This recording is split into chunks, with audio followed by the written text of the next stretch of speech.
Hello, everyone! Last time in Sherlock Holmes, our two heroes had just gone off to question a possible witness. Chapter 4. What John Rance Had to Tell. It was 1 o'clock when we left number 3 Lauriston Gardens. Sherlock Holmes led me to the nearest telegraph office, whence he dispatched a long telegram. He then hailed a cab, and ordered the driver to take us to the address given us by Lestrade. "There is nothing like first-hand evidence," he remarked. "As a matter of fact, my mind is entirely made up upon the case. But still we may as well learn all that is to be learned." "You amaze me, Holmes," said I. "Surely you are not as sure as you pretend to be of all those particulars which you gave." "There's no room for mistake," he answered. "The very first thing which I observed on arriving there was that a cab had made 2 ruts with its wheels close to the curb. Now, up to last night, we have had no rain for a week, so that those wheels which left us such a deep impression must have been there during the night. There were the marks of the horse's hoofs, too, the outline of one of which was far more clearly cut than that of the other 3, showing that that was a new shoe. Since the cab was there after the rain began, and was not there at any time during the morning, I have Gregson's word for that, it follows that it must have been there during the night, and therefore that it brought those 2 individuals to the house." "That seems simple enough," said I, "but how about the other man's height?"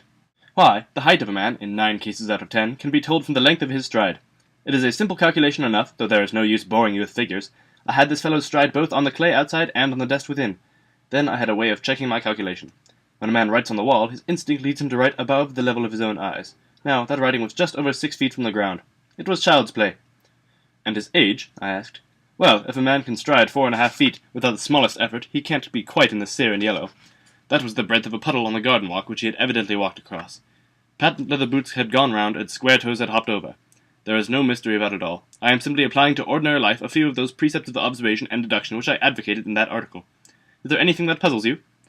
"The fingernails in the trichinopoly," I suggested. "The writing on the wall was done with a man's forefinger dipped in blood.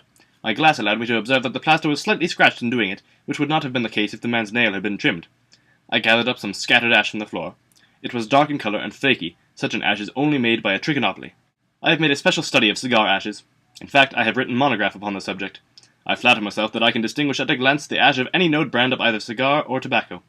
It is just in such details that the skilled detective differs from Gregson and Lestrade type."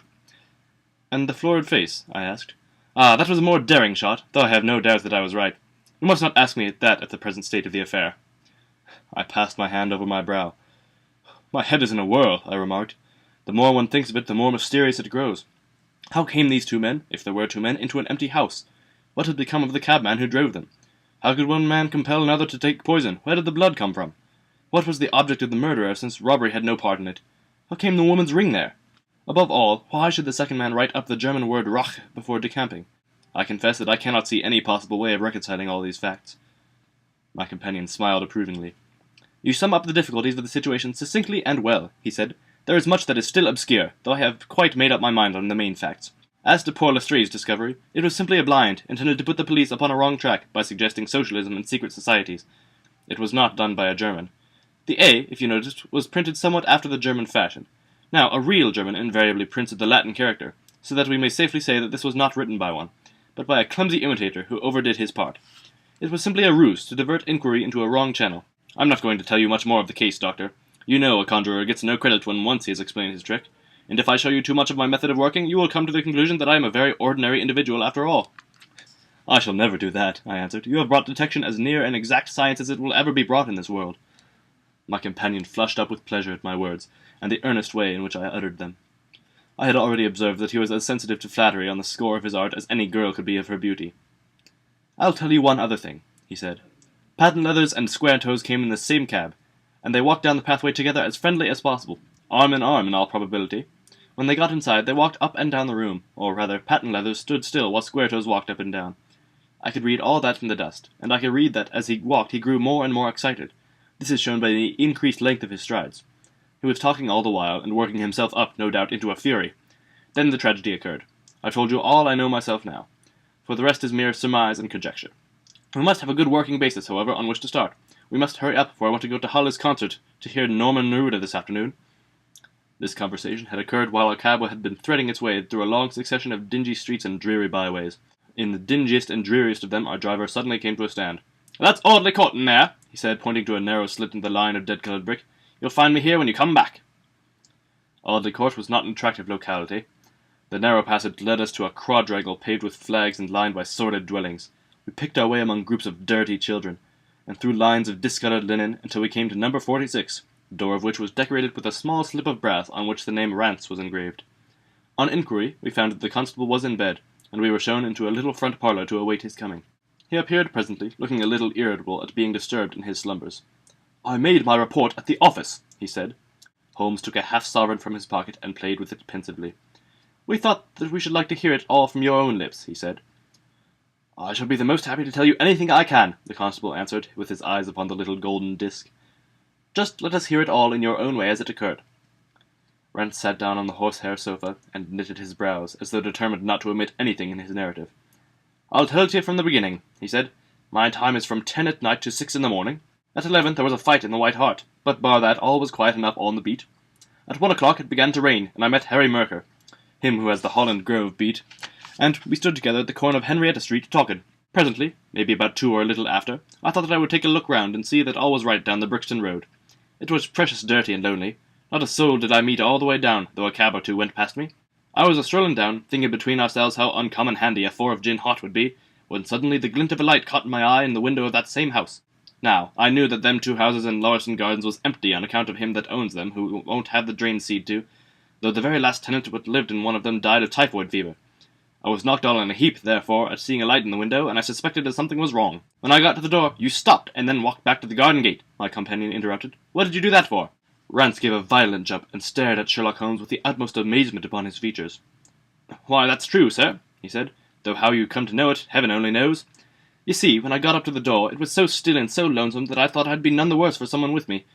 I ain't afeard of anything on this side of the grave, but I thought that maybe it was him that died of the typhoid inspecting the drains what killed him. The thought gave me a kind of turn, and I walked back to the gate to see if I could see Mercer's lantern, but there wasn't no sign of him nor of anyone else. There was no one in the street. Not a living soul, sir, not as much as a dog. Then I pulled myself together and went back and pushed the door open. All was quiet inside, so I went into the room where the light was a-burning. There was a candle flickering on the mantelpiece, a red wax one, and by its light I saw— Yes, I know all that you saw. You walked round the room several times, and you knelt down by the body, and then you walked through and tried the kitchen door, and then— John Rance sprang to his feet with a frightened face and suspicion in his eyes. "Where was you hid to see all that?" he cried. "It seems to me that you knows a deal more than you should." Holmes laughed and threw his card across the table to the constable. "Don't get arresting me for the murder," he said. "I am one of the hounds and not the wolf. Mr. Gregson or Mr. Lestrade will answer for that. Go on, though. What did you do next?" Rance resumed his seat, without, however, losing his mystified expression. "I went back to the gate and sounded my whistle. That brought Mercer and 2 more to the spot." "Was the street empty, then?" "Well, it was, as far as anybody that could be of any good goes." "What do you mean?" The constable's features broadened into a grin. "I've seen many a drunk chap in my time," he said, "but never anyone so crying drunk as that cove. He was at the gate when I came out, a-leaning up against the railings, and a-singing at the pitch of his lungs about Columbine's newfangled banner, or some such stuff. He couldn't stand, far less help." "What sort of a man was he?" asked Sherlock Holmes. John Rance appeared to be somewhat irritated at this digression. "He was an uncommon drunk sort of man," he said. "He'd have found himself in the station if we hadn't been so took up. His face, his dress, didn't you notice them?" Holmes broke in impatiently. "I should think I did notice them, seeing that I had to prop him up, me and Mercer between us. He was a long chap, with a red face, the lower part muffled round." "That will do!" cried Holmes. "What became of him?" "We had enough to do without looking after him," the policeman said, in an aggrieved voice. "I'll wager he found his way home all right." "How was he dressed?" "A brown overcoat." "Had he a whip in his hand?" "A whip? No." "He must have left it behind," muttered my companion. "You didn't happen to see or hear a cab after that?" "No." "There's a half-sovereign for you," my companion said, standing up and taking his hat. "I am afraid, Rance, that you will never rise in the force. That head of yours should be for use as well as ornament. You might have gained your sergeant's stripes last night. The man whom you held in your hands is the man who holds the clue of this mystery, and whom we are seeking. There is no use of arguing about it now. I tell you that it is so. Come along, Doctor." We started off for the cab together, leaving our informant incredulous, but obviously uncomfortable. "The blundering fool!" Holmes said bitterly as we drove back to our lodgings.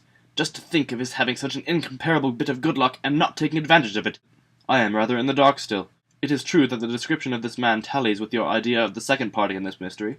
But why should he come back to the house after leaving it? That is not the way of criminals." "The ring, man, the ring! That was what he came back for. If we have no other way of catching him, we can always bait our line with the ring. I shall have him, Doctor. I'll lay you 2 to 1 that I have him. I must thank you for it all. I might not have gone but for you, and so have missed the finest study I ever came across. A study in Scarlet, eh? Why shouldn't we use a little art jargon? There's the scarlet thread of murder running through the colourless skein of life, and our duty is to unravel it, and isolate it, and expose every inch of it. And now for lunch, and then for Norman Neruda. Her attack and her bowing are splendid. What's that little thing of Chopin she plays so magnificently?